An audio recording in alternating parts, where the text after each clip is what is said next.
सेनुरा से दियाती मंगिया सजाए। सिया के वचन सुनी बोलले रघु नंदन, सुन सीता वचन हमार, सुन सीता वचन हमार।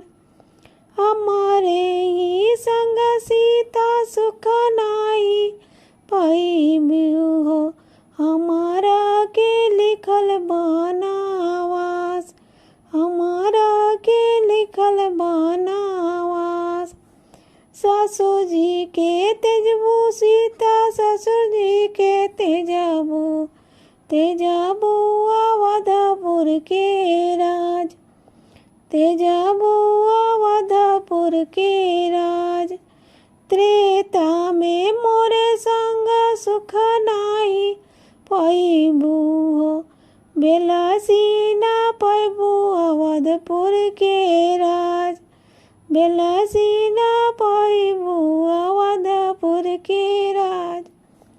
द्वापर में बनिया सीता वृषमान दुलारी हो, हम बनम नंदलाल के दुलार। द्वापर में बनिया सीता वृषमान दुलारी, हम बनम नंदलाल। रास रचावल जाई कुंज गलियन बीचे, सब सखियन लोग के साथ, सब सखियन लोग के साथ। कदम के दर चढ़ी बंसी हम बजाइब, चीर चोराइब हम तोहार, चीर चोराइब हम तोहार।